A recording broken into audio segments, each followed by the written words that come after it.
사소한 문제지만 이 토론에서 제일 중요한 것은 자기네들의 품격이나 하나의 그 지성인으로서 가질 수 있는 용어들, 시인에게 딕션이라고 시의 용어가 있듯이 어느 정도의 대화가 되려면 언어의 그 120볼트인지 200 몇 볼트인지 이게 맞아야 서로 이게 토론이 되는 거거든요.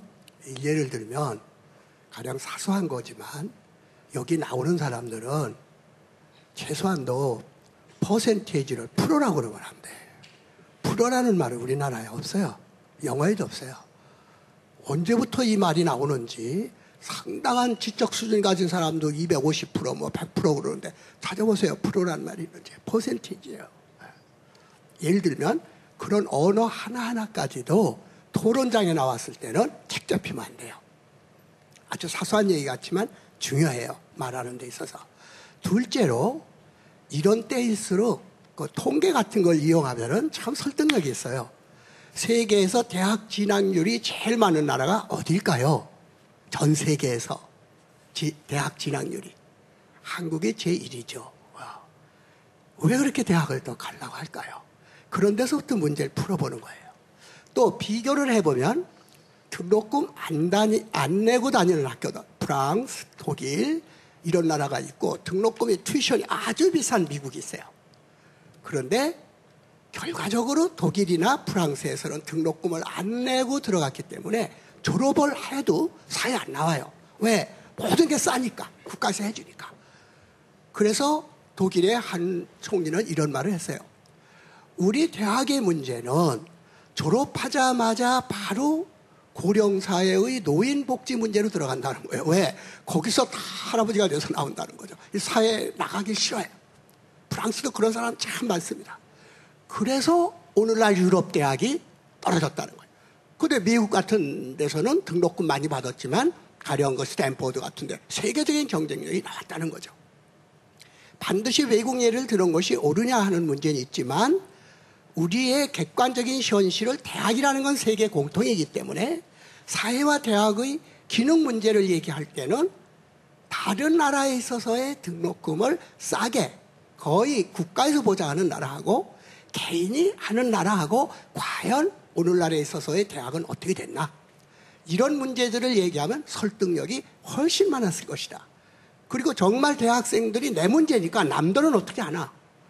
이렇게 자기 주장만이 아니라 전체의 몇십 년 동안 전체 트렌드를 봐가지고 대학 등록금을 내는 사회하고 대학 등록금까지도 거의 국가나 복지 차원에서 대주는 나라하고 물론 문화 문명 차이는 있지만 결과가 어떻게 됐느냐 하는 통계 숫자나 사회를 얘기를 하면 우리도 그걸 참고해서 앞으로 어떻게 해야 되겠다. 이런 훨씬 설득력 있는 것이 나왔을 텐데 그게 좀 아쉽다. 전반전에는 말이죠. 토론과 개론이 굉장히 우세한 것 같았는데 후반전에 가니까 또 학점 해방연대가 굉장히 또 청산유수를 또 얘기를 잘하네요. 패기 있게. 그래서 전반전에는 이 토론과 개론이 기세를 올렸고 마지막 후반전에는 학점 해방연대가 또 꽤 기세를 올렸어요. 이게 마지막 시간이니까 얘기합니다. 앞에 다 잘못했어도요. 마지막 결론 부분에서 역전시킬 수가 있어요. 아까 블루제이도 조금 답답했죠. 근데 노래하는 바람에 사람들이 다 웃고 이렇게 되니까 더군다나 그건 감성에 호소했어요.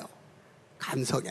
스펙 쌓는다고 하는 오늘의 대학생들의 그 노래, 젊은이들의 노래가 어떤 것이었나.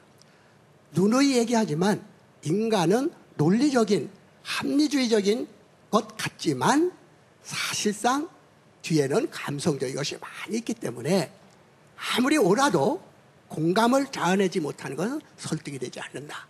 그런 점이 두 팀 다 부족했던 게 아닌가.